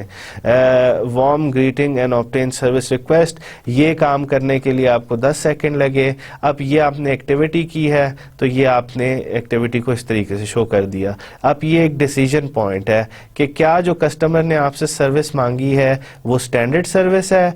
इसको आइडेंटिफाई करने में या इस डिसीजन को लेने के आपको 3 मिनट दरकार है। अगर वो स्टैंडर्ड सर्विस नहीं है तो आपने ये इस पाथ पे जाना है, अगर वो स्टैंडर्ड सर्विस है तो आपने इस पाथ पे जाना है। और देखें अगर आपने ये 3 मिनट में ना दी और 4 मिनट हो गए तो this is a failure point कि आप अपने कस्टमर को वो जो सर्विस आप प्रोवाइड करना चाह रहे हो वो आपने सर्विस नहीं प्रोवाइड की। ठीक है। फिर इसके बाद आपके पास आती है कि जी अगर वो यस है तो फिर आपने वो यस के केस में चले जाएंगे। परफॉर्म रिक्वायर्ड वर्क, जो भी आपने काम किया अगर आप वो काम नहीं कर सके तो फेलियर हो जाएगा। अगर आपने कर लिया तो you have to prepare an invoice, वो इतनी टाइम में होना चाहिए, अगर वो इतने टाइम में नहीं होगा तो एक और फेलियर अगर हो सकता है। फिर नोटिफाई करना है, नोटिफाई किया, अगर 3 मिनट में नोटिफाई नहीं किया तो ये फेलियर है। कस्टमर पेज द बिल, इतने टाइम में होना चाहिए, अगर नहीं हुआ तो ये भी फेलियर पॉइंट्स है। और फिर कस्टमर डिपार्ट कर जाता है। यहाँ आपका और आपकी कंपनी का, आपका और आपके कस्टमर का इंटरेक्शन हो रहा है। ये सिर्फ कस्टमर की डोमेन है, ये सिर्फ आपकी डोमेन है। उसकी सर्विस देखें, रिक्वेस्ट स्टैंडर्ड थी तो यस पे हम चले गए, अगर स्टैंडर्ड नहीं थी तो डिटरमिन स्पेसिफिक्स। अगर उसकी नॉन स्टैंडर्ड डिमांड है तो उसके लिए फिर आपने क्या करना है कि आइडेंटिफाई करना है कि यार जो चीज़ें मुझसे मांग रहा है मैं प्रोवाइड कर सकता हूँ या कोई और ऐसा है जो मेरे इल्म में है कि जो ये सर्विस प्रोवाइड कर सके। ये डिसीजन लेने के लिए आपने 5 मिनट लेने हैं। फिर उसके बाद can the service be done and does customer approves, अगर वो कहता है कि जी ठीक है हम ये सर्विस कर देते हैं तो वो कहता है ठीक है आप यस करो, तो वो फेलियर पॉइंट है अगर उसको 5 मिनट में आपने ये चीज़ ना की। अगर वो कहता है नहीं तो उसको नोटिफाई कर दो कि ऑल्टरनेटिव कहाँ है, ऑल्टरनेटिव सर्विस प्रोवाइडर कहाँ है। ये काम आपको 7 मिनट के अंदर करना है। और फिर अगर आप 7 मिनट में नहीं करते तो फिर एक और फेलियर पॉइंट आ जाएगा कि जी यहाँ आप इंटरेक्शन को सही तरीके से वो नहीं कर सके, मैनेज नहीं कर सके और आप कस्टमर को भेज दो। अगर उसका काम आप नहीं कर सकते तो आप ये वाली एक्टिविटीज़ करो, अगर आप उसका काम कर देते हो तो आप ये वाली एक्टिविटीज़ उसके साथ कर रहे हो। ठीक है। तो इससे आपको पता चलता है कि आपका कस्टमर किधर है, आप किधर हो और इंटरेक्शन पॉइंट्स किधर हैं और पॉसिबल फेलियर पॉइंट्स किधर हैं। तो अब आप क्या करोगे, अब आप इन फेलियर पॉइंट्स पे कॉन्सेंट्रेट करोगे कि यार इन फेलियर पॉइंट्स अगर मैं अपने कस्टमर को सर्विस प्रोवाइड करना चाहता हूँ, अच्छी सर्विस प्रोवाइड करना चाहता हूँ, तो इन फेलियर पॉइंट्स पे मैंने देखना है कि जी मैं अपनी जो मैंने डिज़ाइन स्पेसिफिकेशन रखी हुई है सिस्टम की उस पे चलें, या अगर उसकी ज़्यादा उस डिज़ाइन स्पेसिफिकेशन को चेंज करने की रिक्वायरमेंट्स है तो उन्हें चेंज करें ताकि आपके कस्टमर को एक अच्छा एक्सपीरियंस मिले। इस तरीके से हमने टाइम वैल्यू मैपिंग, हमने वैल्यू स्ट्रीम मैपिंग देखी, टाइम फंक्शन मैपिंग देखी, सर्विस ब्लूप्रिंटिंग देखी, फ्लो चार्ट्स देखे, प्रोसेस चार्ट्स देखे। ये वो सारी टेक्निक्स हैं जिससे आप प्रोसेस को डिज़ाइन कर सकते हो, प्रोसेस को मैनेज कर सकते हो और प्रोसेस के अंदर बेहतरी ला सकते हो। ठीक है। Process analysis tools, flowcharts, they provide a view of a big picture. Time function mapping adds rigor and time element. Value stream analysis extends to customer and suppliers. Value stream analysis के अंदर आप supplier और customer को भी डाल रहे थे। Process charts के अंदर आपको extreme detail पता चलती है कि value addition कितनी हो रही है, non value addition कितनी हो रही है। Service blueprints के अंदर आप interaction को focus कर रहे होते हो कि आपका और आपके customer का किधर interaction हो रहा है। अब कुछ कंसिडरेशंस हम देखते हैं, special consideration for service process design. ये जितनी भी हमने टेक्निक्स पढ़ी हैं ये सर्विस के अंदर भी यूज़ हो सकती हैं, मैन्युफैक्चरिंग के अंदर भी यूज़ होती हैं। सर्विस की क्या स्पेशल कंसिडरेशन है, some interaction with customer is necessary but this often affects performance adversely. अब बात सर्विसेज होती हैं कि उसके अंदर आपको थोड़ा बहुत तो कस्टमर के साथ इंटरेक्ट करना ज़रूरी होता है, मगर हर वक्त ही उनके साथ इंटरेक्ट करते रहो तो आपकी परफॉर्मेंस पे फ़र्क पड़ता है। ठीक है कि जी अब आप सारे दिन कस्टमर के साथ ही इंटरेक्ट करते रह जाओ तो आप कहाँ से फिर स्टाफ आपका और काम कब करे। तो स्टाफिंग रिक्वायरमेंट्स भी होनी चाहिए कि इतने लोग हमारे कस्टमर के साथ इंटरेक्ट करेंगे, बाकी सारे काम करेंगे जो कस्टमर्स रिक्वायर कर रहे हैं आपसे, उनको किस तरीके से फुलफिल किया जाए। तो सर्विस के अंदर इस चीज़ का डिसीजन लेना ज़रूरी होता है कि जी कितना इंटरेक्शन आपने रखना है, आपने हर वक्त इंटरेक्शन रखना है या किसी टाइम फ्रेम में इंटरेक्शन रखना है। सुबह 9 से 12 बजे तक इंटरेक्शन रखेंगे, उसके बाद हम अपना काम करेंगे जो कस्टमर ने हमसे डिमांड किया है, या हम 2 बंदे सिर्फ कस्टमर इंटरेक्शन पे रखेंगे और बाकी सारी वर्कफोर्स हम उन कस्टमर की रिक्वायरमेंट को फुलफिल करने के लिए रखेंगे। The better these interactions are accommodated in process design, the more efficient and effective the process is. There is no two ways about it. Find the right combination of cost and customer interaction. वही बात कि as a manager आपको decide करना पड़ता है कि आपने कितना कस्टमर इंटरेक्शन रखना है और कितनी कॉस्ट आप बर्दाश्त कर सकते हो। ज़्यादा कस्टमर इंटरेक्शन रखने के लिए ज़्यादा लोग हायर करने पड़ेंगे, उनको पे करना पड़ेगा। तो ज़ाहिरी बात है जितना आपकी जेब इजाज़त देती है उतना ही कर सकते हैं। सर्विस एंड प्रोसेस मैट्रिक्स, आपको ये एक सिंपल सा मैट्रिक्स है, इसके अंदर डिफरेंट बिजनेसेस शो हो रहे हैं। आपके पास हॉरिजॉन्टल लाइन पे डिग्री ऑफ कस्टमाइजेशन है, वर्टिकल लाइन के अंदर आपके पास डिग्री ऑफ लेबर है। आपको low degree of labour and low degree of customisation में कुछ बिजनेसेस नज़र आ रहे हैं। इसी तरह high degree of labour and low degree of customisation में कुछ बिजनेसेस नज़र आ रहे हैं। इसी तरह कुछ बिजनेसेस हैं जिनको हम प्रोफेशनल सर्विसेज कहते हैं, उसमें हाई डिग्री ऑफ कस्टमाइजेशन होती है कि आपके जो कस्टमर आपसे मांग रहा होता है उसके हिसाब से उसको आप प्रोडक्ट या कस्टमाइज्ड प्रोडक्ट दे रहे होते हो, और ये customisation high degree of customisation दे रहे होते हो आप, और उसके अंदर आपको लेबर भी ज़्यादा रिक्वायर्ड होता है, हाई डिग्री ऑफ लेबर होता है। इसी तरह सर्विस शॉप्स आप देख रहे हो जो बिल्कुल लोअर साइड पे है, लोअर राइट क्वाड्रेंट में आपकी स्क्रीन के, कि जी सर्विस शॉप्स विच इज, इसके अंदर डिग्री ऑफ कस्टमाइजेशन तो आप ज़्यादा दे रहे हो मगर डिग्री ऑफ लेबर इसके अंदर कम है। इसके अंदर कुछ डिफरेंट फर्म्स शो की हुई हैं, hospital, specialized hospitals, fine dining restaurants. तो ये डिफरेंट कैटेगरीज के जी एक मैट्रिक्स बना दिया है कि जी degree of customization and degree of labour कितनी रिक्वायर्ड है। प्रोफेशनल सर्विसेज, सर्विस फैक्ट्रीज, इनकी क्या रिक्वायरमेंट है। Mass service and professional services के अंदर जो हम देख रहे हैं ना, ये वाला प्रोफेशनल सर्विसेज, इनकी अंदर हाई डिग्री ऑफ लेबर भी रिक्वायर्ड है and high degree of customization भी रिक्वायर्ड है। तो इसके लिए हमारे पास क्या ये degrees of customization and labour के साथ हमारे ऊपर क्या कंस्ट्रेंट्स पड़ती हैं। आपको क्योंकि high degree of labour is involved, तो आपको लेबर इन्वॉल्वमेंट हाई की वजह से अपने लेबर की सिलेक्शन, अपने लेबर की ट्रेनिंग पे काफ़ी पैसा खर्च करना पड़ता है, ह्यूमन रिसोर्सेज पे काफ़ी पैसा खर्च करना पड़ता है, और पर्सनलाइज सर्विसेज दे रहे होते हो तो आपको अपनी ओवरऑल एज अ मैनेजर आपको ये डिसाइड करना पड़ता है कि मैं किस तरीके से मैक्सिमाइज करूं अपने ह्यूमन रिसोर्सेज की डेवलपमेंट को। क्योंकि डिग्री ऑफ कस्टमाइजेशन भी है, डिग्री ऑफ लेबर भी इसके अंदर ज़्यादा है, तो आपको ह्यूमन रिसोर्सेज पे ज़्यादा फोकस करना पड़ता है। Service factory and service shops जो हैं, अब आप इसके अंदर देखें service factory and service shops, इनके अंदर डिग्री ऑफ लेबर ज़रा कम है। पहले मास सर्विसेज एंड प्रोफेशनल सर्विसेज के अंदर डिग्री ऑफ लेबर भी ज़्यादा था, मगर एक के अंदर डिग्री ऑफ कस्टमाइजेशन कम था, दूसरी के अंदर डिग्री ऑफ कस्टमाइजेशन ज़्यादा था। अब आपके पास डिग्री ऑफ लेबर कम है, कस्टमाइजेशन दोनों स्केल पे आ रही है इसकी। तो इसके अंदर क्या किया जाता है, जब डिग्री ऑफ लेबर कम हो तो आपकी कोशिश होती है कि आप अपने प्रोसेस को स्टैंडर्डाइज करो, उसको ऑटोमेट करो। जिस तरह टेलिंग मशीन, जो बैंक्स के अंदर अगर आप देखें कि जी आपके पास एक सर्विस है कि आपने पैसे निकलवाने हैं, ऑटोमेटेड टेलर मशीन्स।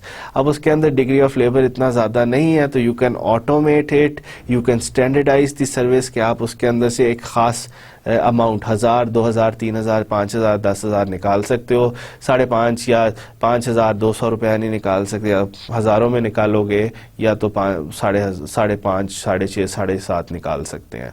तो ये डिग्री ऑफ स्टैंडर्डाइजेशन हो गई है। Low labour intensity responds well to process technology and scheduling, जिसके अंदर लेबर ज़्यादा ना इस्तेमाल हो, तो इस तरह के प्रोसेसेस के अंदर आप स्केजुलिंग ज़्यादा अच्छे तरीके से कर सकते हो। ज़्यादा प्रॉब्लम स्केजुलिंग की तभी आती है जहां आपका ह्यूमन रिसोर्सेज ज़्यादा हो या उसके अंदर ज़्यादा लोगों की इन्वॉल्वमेंट हो। अगर ऑटोमेटेड प्रोसेस हो तो उनकी स्केजुलिंग भी बड़ी एक्यूरेट तरीके से की जा सकती है। इसके अंदर जो बेसिक रिक्वायरमेंट है कि जी service factories and service shops के अंदर कि जी आपको tight control required to maintain standards. इसके अंदर आपने स्टैंडर्ड्स मेंटेन करने हैं, आपने ऑटोमेशन करनी है और उन स्टैंडर्ड्स को टाइटली मॉनिटर करना है। एसपीसी लगा सकते हो, स्टैटिस्टिकल प्रोसेस कंट्रोल, कोई भी टेक्निक लगा सकते हो क्वालिटी मैनेजमेंट का कि जी आपके जो स्टैंडर्ड्स हैं उनको मेंटेन रखें, जो आपने डिज़ाइन स्पेसिफिकेशंस रखी हैं उसी के हिसाब से आपकी आउटपुट निकल रही हो, और अगर उसके अंदर कोई प्रॉब्लम हो तो वो ऑटोमेटिकली आप उसको मॉनिटर करो और उसको करेक्ट करो। इक्विपमेंट एंड टेक्नोलॉजीज कौन कौन सी आ सकती हैं, आपने जब डिफरेंट प्रोसेसेस के अंदर डिफरेंट इक्विपमेंट यूज़ करनी होती हैं तो ये जो use of different equipment it's a very complex decisions. ठीक है, आपको डिफरेंट वेरिएबल्स देखने पड़ते हैं कि जी मेरी वॉल्यूम कितनी है प्रोडक्ट की, क्या मुझे इस इक्विपमेंट की रिक्वायरमेंट है कि नहीं है, मैं बिज़नेस को कितना देख रहा हूँ कि जी मेरी फोरकास्ट क्या है कि जी कितनी प्रोडक्ट मेरी बिकेगी, डिमांड कितनी है मेरी प्रोडक्ट की। बाज़ दफ़ा आप टेक्नोलॉजीज़ जो यूज़ करते हैं they will give you flexibility and stable processes. इसकी एग्जांपल यही है कि जी आप ऐसी इक्विपमेंट लगा रहे हो जिससे आप मल्टीपल प्रोडक्ट्स बना सकते हो, तो अब आपके पास वो फ्लेक्सिबिलिटी आ गई है कि जी पहले मैं एक तरह की चीज़ बना सकता था, अब मैं 2 तरह की चीज़ें बना सकता हूँ। तो अगर एक चीज़ की डिमांड कम होगी तो मैं स्विच ओवर कर दूंगा दूसरी तरह की डिमांड पे। तो इस तरीके से आपको सारे डिसीजंस लेने पड़ते हैं इक्विपमेंट एंड टेक्नोलॉजी के केस में कि जी क्या ये जो मैं चीज़ लगाने जा रहा हूँ इससे जो आउटपुट निकलेगी उसकी डिमांड कितनी है, मुझे कितना वॉल्यूम क्रिएट करना है, जो वॉल्यूम क्रिएट करूँगा वो मार्केट में एब्जॉर्ब होगा कि नहीं होगा, मैं ये जो इक्विपमेंट लगाने जा रहा हूँ इज़ इट फ्लेक्सिबल इनफ कि अगर कल किसी और प्रोडक्ट की डिमांड आती है तो मैं चेंज ओवर कर सकूँगा कि नहीं कर सकूँगा। तो ये सारे के सारे डिसीजंस लेने पड़ते हैं आपको टेक्नोलॉजी के केस में जब आप उस पर इन्वेस्टमेंट कर रहे होते हो। बहुत सारी प्रोडक्शन टेक्नोलॉजीज़ हैं, उनकी ओवरऑल कैटेगराइजेशन अगर हम देखें तो आपके पास मशीनिंग की टेक्नोलॉजीज़ हैं कि किस तरीके से आपने प्रोडक्ट्स पे मशीनिंग करनी है। आपके पास आइडेंटिफिकेशन की प्रोडक्ट्स हैं, आप अपने उसमें देखें नॉर्मली आइडेंटिफिकेशन किस तरह की जाती है। पाकिस्तान में वो बार कोड होता है, वो लेज़र मारते हैं तो वो प्रोडक्ट की आइडेंटिफिकेशन हो जाती है। आपके पास और तरीके भी हैं आइडेंटिफिकेशन के, RFID चिप्स हैं, रिमोट आइडेंटिफिकेशन चिप्स होती हैं, उनसे भी आपकी प्रोडक्ट की आइडेंटिफिकेशन हो सकती है। ये जो आगे तस्वीर लगी है ये RFID चिप की है, ये आपको ऑटोमेटिकली बता देती है, जिस तरह बार कोड आपको बता देता है ना, इसके साथ भी इसका सेंसर रखो तो आपको बता देगी, आइडेंटिफाई कर देगी कि ये वाली चीज़ है। तो जो टेक्नोलॉजीज़ प्रोडक्शन टेक्नोलॉजीज़ हैं वो मैन्युफैक्चरिंग के अंदर हैं कि जी किस तरह की मशीनें डिफरेंट टेक्नोलॉजीज़ हैं। इसी तरह आपके पास ऑटोमेटेड आइडेंटिफिकेशन सिस्टम्स हैं, आपके प्रोसेस को कंट्रोल करने के सिस्टम्स हैं, आपके विजुअल सिस्टम्स हैं जो आपकी प्रोडक्ट को चेक करते हैं, उनकी क्वालिटी चेक करते हैं। अगर क्वालिटी स्टैंडर्ड से कम होगी तो वो उसको ऑटोमेटिकली रिजेक्ट कर देंगे। तो ऑटोमेटेड विजुअल सिस्टम्स भी हैं जो क्वालिटी चेक कर सकते हैं। आपके पास रोबोट्स हैं जो रेपिटेटिव काम कर सकते हैं, वेल्डिंग के रोबोट्स होते हैं जो एक ही तरह के रेपिटेशन करते रहते हैं। गाड़ी आती है उस पर वेल्ड करते हैं, फिर गाड़ी जाती है अगली आती है उसको ऑटोमेटेडली कर रहे होते हैं। तो वो रेपिटेटिव फोकस के जो जितने भी प्रोसेस स्ट्रेटेजी है वो रोबोट से हम इम्प्लीमेंट कर सकते हैं। इसी तरह हमारे पास automated storage and retrieval systems हैं कि आपके पास जो वेयर हाउसेज हैं उनके अंदर आप किस तरीके से स्टोर कर सकते हैं, उनसे रिट्रीव किस तरीके से कर सकते हैं। ऑटोमेटेड गाइडेड व्हीकल्स, किस तरीके प्रोडक्शन लाइन के अंदर आपके जो वर्क इन प्रोसेस होता है उसको किस तरीके से आपने मूव करना है, किस तरीके से आपने उसको ट्रांसपोर्ट करना है पूरे प्रोडक्शन एनवायरनमेंट के अंदर। फ्लेक्सिबल मैन्युफैक्चरिंग सिस्टम्स हैं, ये सिस्टम्स ऐसे होते हैं कि जी आप इनको कॉन्फ़िगर करो कि आज सुबह हम इस तरह की प्रोडक्ट बनाएंगे तो वो उस तरह से अपने आप को कॉन्फ़िगर कर लेते हैं। शाम की शिफ्ट में दूसरी टाइप ऑफ प्रोडक्ट बनानी है या दूसरा वेरिएंट बनाना है तो उस प्रोडक्ट के हिसाब से अपने आप को शिफ्ट कर देते हैं। इनके अंदर मल्टीपल टूल्स लगे हुए होते हैं, एक प्रोडक्ट के लिए एक टूल इस्तेमाल करते हैं, दूसरी प्रोडक्ट के लिए दूसरा टूल इस्तेमाल करते हैं, तो you have the capability to manufacture flexibly. इसी तरह कंप्यूटर इंटीग्रेटेड मैन्युफैक्चरिंग है, ये वो कॉन्सेप्ट्स हैं कि जी आप कंप्यूटर के अंदर डिज़ाइन करें, कंप्यूटर के अंदर प्रोटोटाइप बनाएं, कंप्यूटर के अंदर प्रोटोटाइप के डिज़ाइन को जो आपने डिज़ाइन किया है उसको एवेल्युएट करें और डायरेक्ट आप फिर उसके बाद मैन्युफैक्चरिंग कर लें। आपको कोई प्रोटोटाइप बना के उसको फिजिकली टेस्ट नहीं करना पड़ता, आप कंप्यूटर पे ही सारी चीज़ को डिज़ाइन करते हो, उसको टेस्ट करते हो और जब वो कंप्यूटर ओके कहता है तो फिर आप उसको डायरेक्टली मैन्युफैक्चर करते हो। मशीन टेक्नोलॉजीज़ के अंदर हमें क्या क्या चीज़ें मिलती हैं? मशीन टेक्नोलॉजीज़ के अंदर हमें इंक्रीज प्रिसिशन मिलती है, इंक्रीज प्रोडक्टिविटी मिलती है, फ्लेक्सिबिलिटी मिलती है कि जी आप मल्टीपल टाइप ऑफ प्रोडक्ट्स बना सकते हो, फ्लेक्सिबिलिटी अगर हो। इम्प्रूव्ड एनवायरमेंटल इम्पैक्ट्स की कम एनर्जी में ज़्यादा काम करती हैं। रिड्यूस चेंज ओवर टाइम मिलता है, जैसे जैसे मशीनें नई आ रही हैं तो उनके अंदर ये करैक्टरिस्टिक्स आ रहे हैं। रिड्यूस चेंज ओवर टाइम का मतलब ये है कि जी अगर आपकी एक मशीन है उससे आप एक प्रोडक्ट बना रहे हो, ठीक है, अब आपने उससे किसी और टाइप की प्रोडक्ट बनानी है तो आपने उसके अंदर कुछ कॉन्फ़िगरेशन करनी है। उसके अंदर लेट्स से कि जी आप पहले उससे ये प्लास्टिक की चेयर बना रहे थे, एक डाई है आपके पास जिससे आप प्लास्टिक की चेयर बना रहे हो, अब उसी डाई से आपने एसी की बॉडी बनवानी है तो वो उसके ऊपर डाई लगाओगे, उसको पुराने को उतारोगे, नए को लगाओगे, तो ये चेंज ओवर है कि जी एक प्रोडक्ट से दूसरी प्रोडक्ट बनाने के लिए जो आपने टाइम लगाया ना उसको चेंज ओवर टाइम कहते हैं। अब जैसे जैसे नई मशीनें आ रही हैं उनके अंदर चेंज ओवर टाइम भी कम होता जा रहा है, मशीनें छोटी से छोटी होती जा रही हैं, उनकी पावर रिक्वायरमेंट कम से कम हो रही है। आइडेंटिफिकेशन सिस्टम्स अब हम जो देखते हैं वो बेसिकली हमें दो तरह के मिलते हैं ऑटोमेटेड आइडेंटिफिकेशन सिस्टम्स। एक RFID होता है जो आप प्रोडक्ट के साथ चिपका देते हो और अगर वो प्रोडक्ट एक ख़ास जब तक वो उसके अंदर इंफॉर्मेशन होती है सारी कि जी it's a bag, it's a hand lotion, it's a computer, अगर आप उसको चोरी करने की भी कोशिश करो तो आपका जो पूरा जिस स्टोर में वो पड़ी होती है उसके अंदर वो होते हैं डिटेक्टर्स होते हैं, अगर वो स्टोर को लीव करेगा तो ऑटोमेटिकली अलार्म आ जाता है कि जी ये प्रोडक्ट स्टोर से जा रही है, इसको आपने चेकआउट नहीं किया। तो ऑटोमेटेड आइडेंटिफिकेशन सिस्टम से हम डिफरेंट काम ले सकते हैं कि जी प्रोडक्ट को आइडेंटिफाई करने का, प्रोडक्ट को प्रोटेक्ट करने का, प्रोडक्ट को स्टोर करने का, ये सारे के सारे काम हम आइडेंटिफिकेशन सिस्टम से ले सकते हैं। इनसे हमें फ़ायदा क्या होता है? डाटा एक्विजिशन इम्प्रूव हो गई है, डाटा एंट्री के अंदर जो एरर्स होते थे वो रिड्यूस हो गए हैं, speed of doing business increase हो गया, प्रोसेस ऑटोमेशन में हमें काफ़ी फ़ायदा मिल जाता है। इसी तरह बार कोड्स अगर ना पहले नहीं होते थे तो हम हर प्रोडक्ट की इंफॉर्मेशन टाइप करते थे, अब बार कोड्स आ गए हैं, हम उस पर लेज़र मारते हैं, इंफॉर्मेशन सारी कंप्यूटर में चली जाती है। तो इस तरीके से हमारा काम करने की स्पीड बढ़ रही है, हमारे काम की एरर जो है या एक्यूरेसी बेहतर हो रही है और एरर रेट कम हो रहा है। इसी तरह प्रोसेस कंट्रोल के अंदर बहुत सारे तरीके हैं, डिफरेंट बड़े बड़े जो प्लांट्स हैं, प्रोसेस प्लांट्स जो प्रोडक्ट फोकस स्ट्रेटेजी पे चल रहे होते हैं, जो एक ही तरह की प्रोडक्ट बना रहे होते हैं, उनके सेंट्रल कंट्रोल सिस्टम्स होते हैं, वो उसके अंदर डाटा भी आ रहा होता है सारे प्लांट का कि जी इस जगह पे टेम्परेचर कितना है, इस जगह पे प्रेशर कितना है, इस पाइप के अंदर टेम्परेचर क्या है, इस पाइप के अंदर प्रेशर क्या है, टरबाइन के अंदर प्रेशर क्या है, बॉयलर के अंदर प्रेशर क्या है, ये सारी की सारी चीज़ें आपको सेंसर से इंफॉर्मेशन आ रही होती है। इसके अंदर ऑटोमेटिक सिस्टम्स भी होते हैं जो फेल सेफ के, अगर कहीं एक प्रेशर ज़्यादा बढ़ गया तो ऑटोमेटिकली अलार्म आ जाता है कि जी इसको या तो सही करो या तो इसको बंद करो।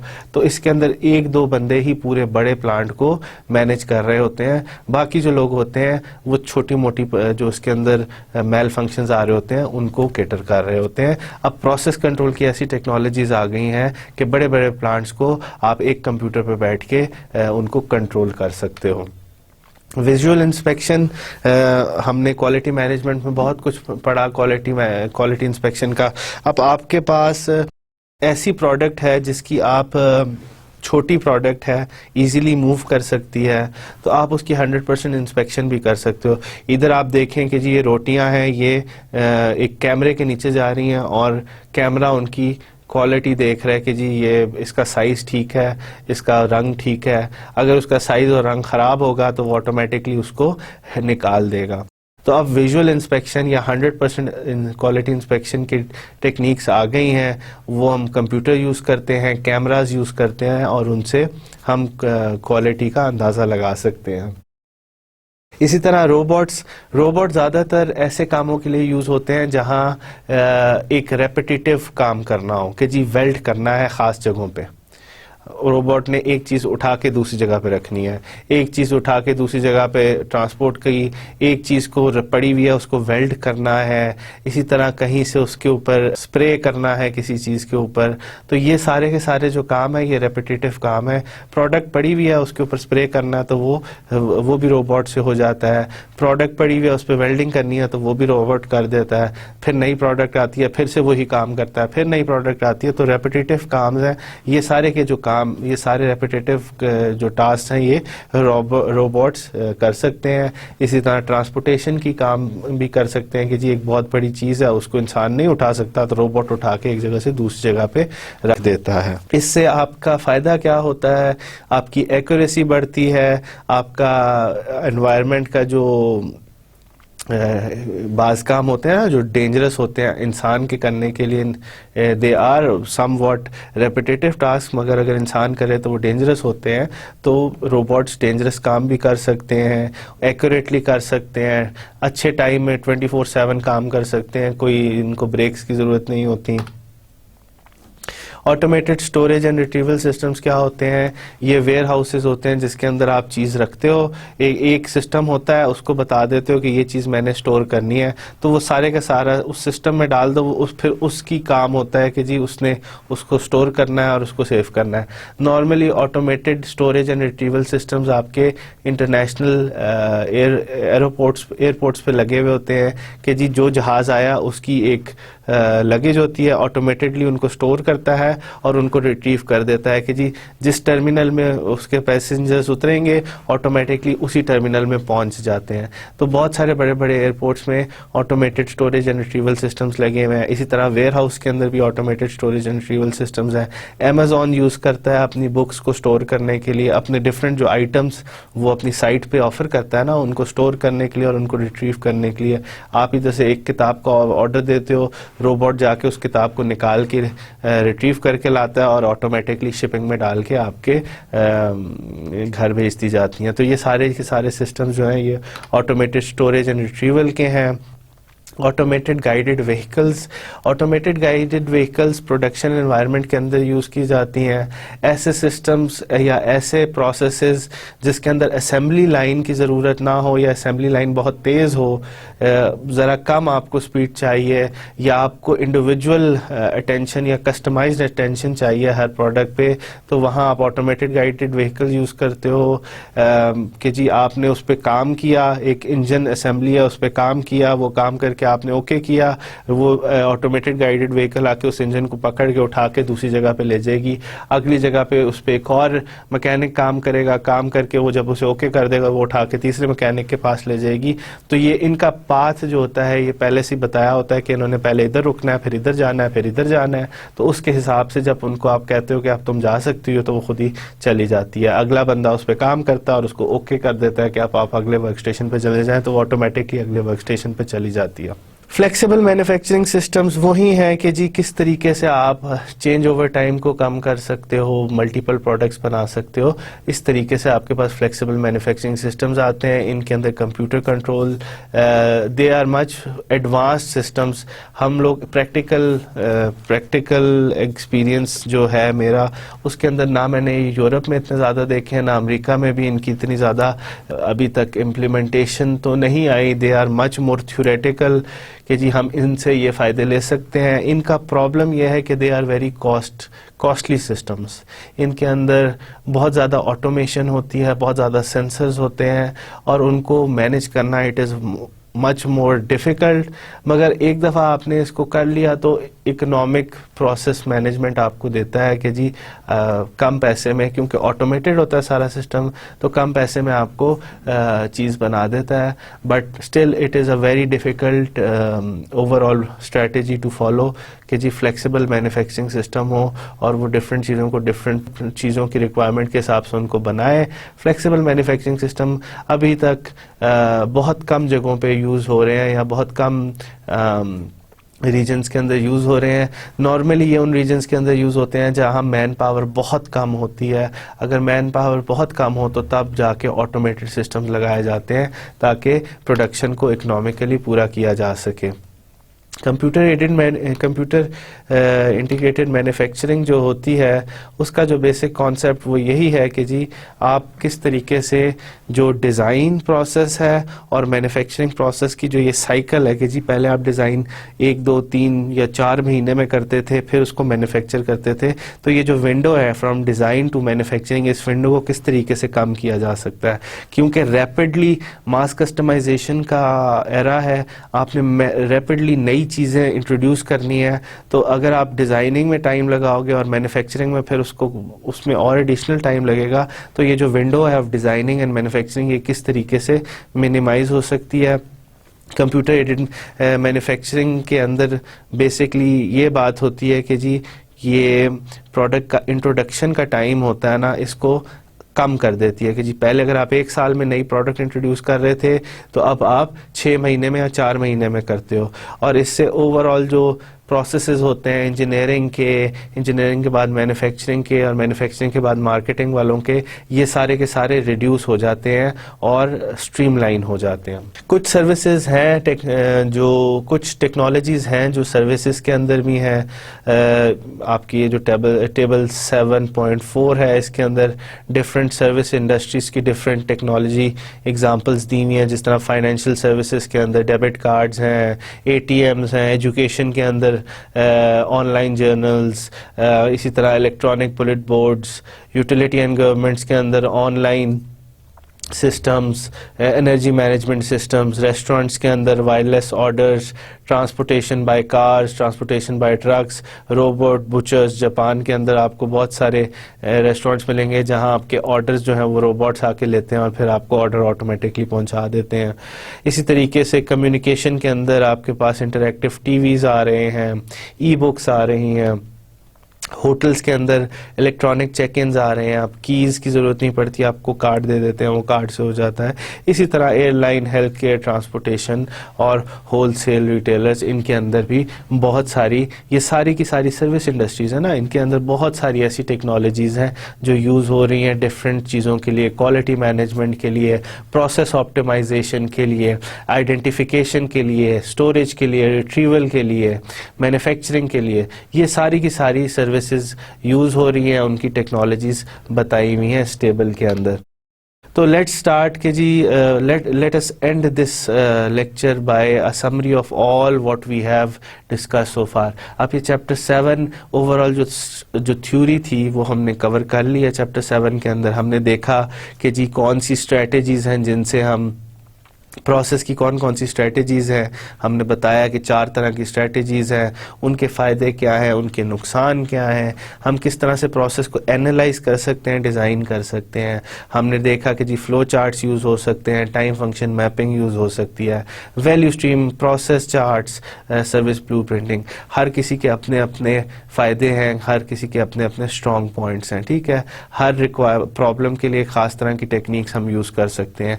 आपके पास आप आप जो एग्जांपल जाके, एक दो एग्जांपल्स तो मैंने आपको इधर कराई हैं, जो एग्जांपल्स को आप बुक में जाके देखोगे तो उसके अंदर आपको रिलेटेड प्रॉब्लम्स भी नज़र आएंगी जो एक्सरसाइज प्रॉब्लम्स हैं। आप जाके उनको करें, खुद सॉल्व करें, उनको देखें कि जी जो डिस्क्रिप्शन दी हुई है उसके हिसाब से आप चार्ट्स बना सकते हो, नहीं बना सकते।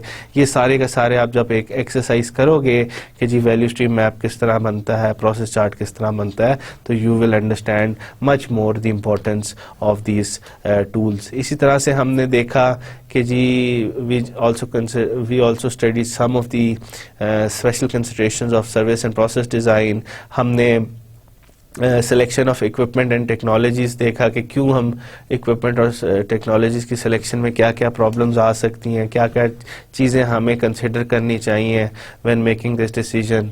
हमने प्रोडक्शन टेक्नोलॉजीज़ देखी कि जी मैन्युफैक्चरिंग के अंदर मशीन टेक्नोलॉजीज़ क्या हैं, ऑटोमेटेड आइडेंटिफिकेशन सिस्टम्स के अंदर क्या टेक्नोलॉजीज़ हैं, बार कोड हैं, RFIDs हैं। इसी तरह से हमने प्रोसेस कंट्रोल के अंदर देखा कि जी प्रोसेस कंट्रोल किस हद तक एडवांस हो गया है कि जी एक दो बंदे ही पूरे के पूरे कंटिन्यूस प्रोसेस को कंट्रोल कर रहे हैं। विजन सिस्टम्स का क्या काम होता है? विजन सिस्टम्स नॉर्मली आपकी क्वालिटी मैनेजमेंट या क्वालिटी को चेक करने के लिए इस्तेमाल हो रहे होते हैं। रोबोट्स का क्या काम होता है? रोबोट्स बेसिकली आपके जो रेपिटेटिव टास्क होती हैं उनको उनको करते हैं। इसी तरह हमने सर्विस के अंदर जो टेक्नोलॉजीज़ हैं जो यूज़ हो रही हैं हमने वो देखी हैं। इसके साथ हमारा चैप्टर 7 ख़त्म होता है। Until next time, this is doctor Fahd Amjad. अस्सलाम वालेकुम।